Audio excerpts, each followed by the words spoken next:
Let me start off by telling you a story.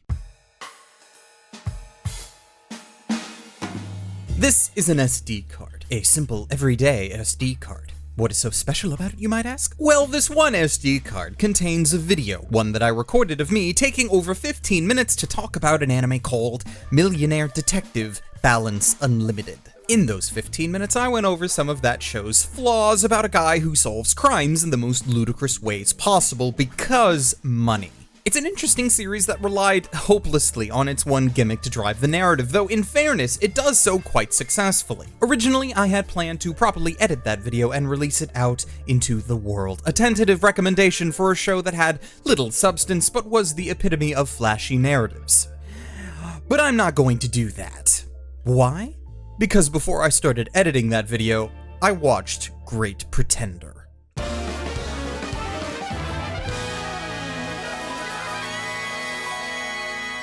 Great Pretender is everything that I wanted out of the former series, but from a different angle. Instead of solving crimes, this series is about committing them. Instead of using money to solve problems, Pretender solves problems to gain money. Both shows have twists and turns to satisfy an audience willing to be entertained, but there's a reason why this video is titled the way it is. At its core, Great Pretender is about entertainment. It follows a handful of skilled con men and women through 3 arcs of heist madness, from the money-laden streets of Los Angeles to the cold cobblestones of Paris. Ladies, gentlemen, and others, my name is Arcada, and today, on Glass Reflection, we are taking a look at the anime original series produced by Wit Studio in 2020, Great Pretender. But first, a quick word from our sponsor. This video is sponsored by Skillshare. Skillshare is an online community with a multitude of classes geared towards helping people that want to learn new skills or to just be more creative. Like if you think you can write a great video on Great Pretender, for example, there are classes on creative writing, as well as additional classes on film and editing if you want to go the extra mile and make a video about what you wrote. For doing what I do, I am for the most part self-taught. I've never been great at learning in a university setting, at least not for anything I enjoy playing around with. But with Skillshare, it's much more like a one-on-one with the instructor where you can keep moving at your own pace, which for me at least makes it much easier to learn new skills. Since I'm self-taught, I ran through their advanced video editing with Adobe Premiere class, the one run by Jordy from Cinecom, which showcased a bunch of editing tricks that I never had the chance to teach myself and now have available to me. I have a link down in the description for a 2-month free trial of Skillshare's premium membership, but it's only available to the first 1,000 of my subscribers who check it out. So don't dilly-dally shilly-shally on that and try to learn something new. Now, where was I? Ah yes, Great Pretender. Makoto Edamura is a small-scale con artist in Japan. He's not a man with great aspirations in life, but one with a skill in sleight of hand and a convincing smile. He's not one for casino heists, but rather for the masterful art of the simple pickpocket. That is, until he accidentally pickpockets the wrong man. Laurent is a blonde-haired playboy with confidence and capital to match. He skillfully ensnares Edamura into a con scheme far beyond what the young Japanese man is used to. And so, Laurent brings the unwilling Makoto, no longer picking pockets, into a situation where they attempt to con a Hollywood producer/mafia boss out of his money by selling him a can of Japanese candies. But of course, for this series, that is only the initial bout of fireworks, for the best is yet to come. Great Pretender is a series that is 14 episodes long, 3 arcs wide, and has a somewhat nasty habit of making you think that the game is up with each passing episode, only to raise the stakes even higher the next time around.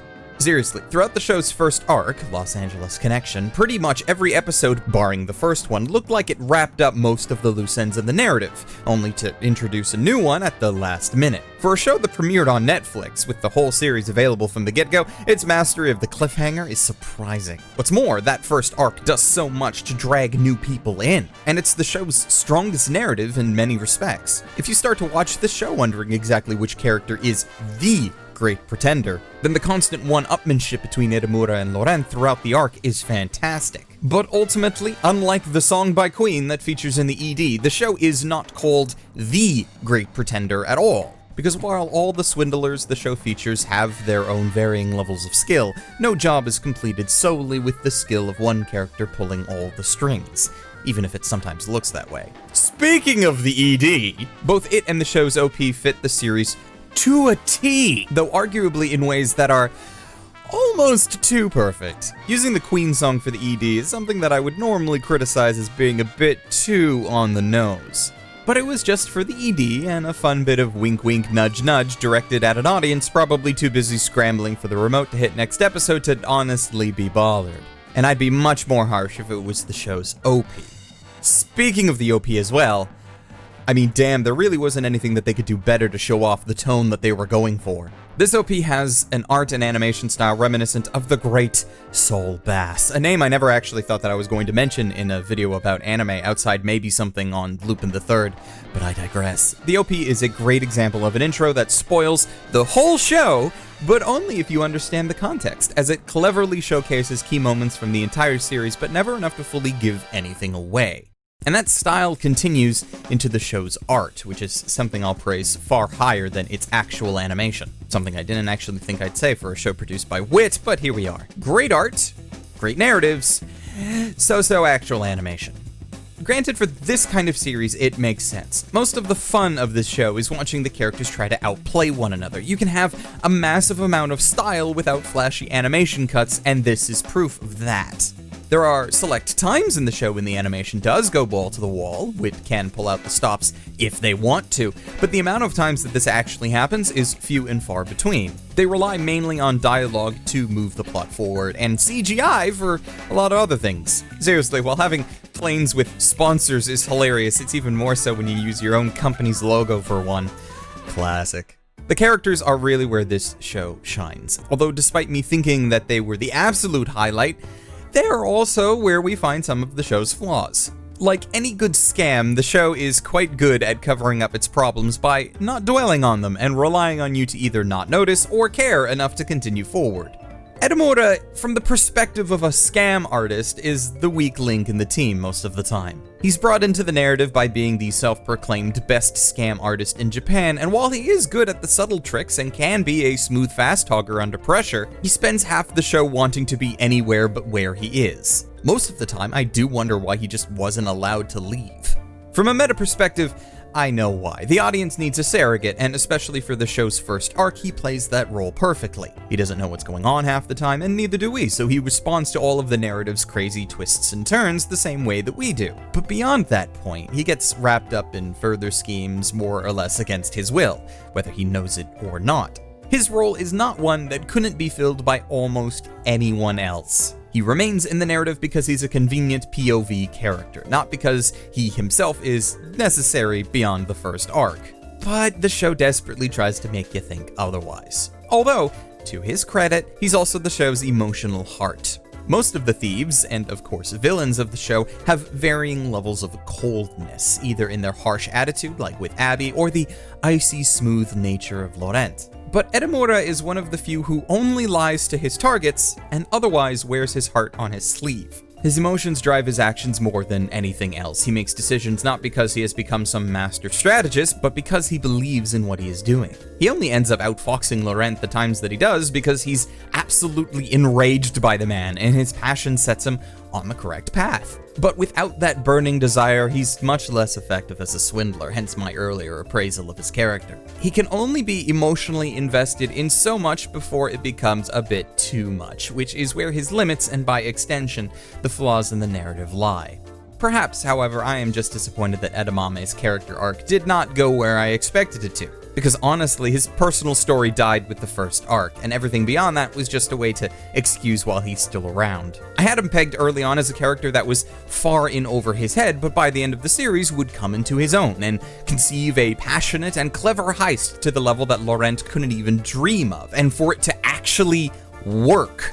Instead, he's just as useful, or perhaps even less so, to the heists than Abigail, but for some reason, he gets the spotlight far more often between the two. Now, this video is being made in early September of 2020. At the end of this month, the show's final arc, Wizard of the Far East, will air, all 9 episodes of it, and this might be the fix to some of the issues that I have with the series, and I do have great hopes for that.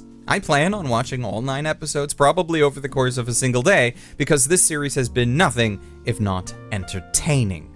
Great Pretender, contrary to its name, is not a great anime, but instead, like its name, is a good anime that just pretends to be great. For most people, though, myself included, that is more than enough. It knows it has flaws, but like any good showman, it covers those flaws up with flair, with spectacle, with misdirection, and if all you are wanting is a good time and a fun series that entertains you with twists and turns, then there are a few anime as of late that can do better. So, while I know that this show has its faults, and while there are little imperfections that bother me greatly, I can still confidently and wholeheartedly recommend this series for you to watch. A good fake, to the vast majority of people who view it, is just as good as the real thing. Though sometimes, with enough heart and passion, people can view it as something different, something, perhaps, even more special. And thus we have reached the end of the video. Again, very special thank you to our sponsor for this video, Skillshare. As a reminder, there will be a link down in the description for the 2-month free trial of Skillshare's premium membership available to the first 1,000 people who go and check it out. And if I have convinced you to watch Great Pretender, because as much as I have been ragging on it quite a bit, it is still a good show. And you can go and check it out on Netflix, because they like plastering their name all over the place.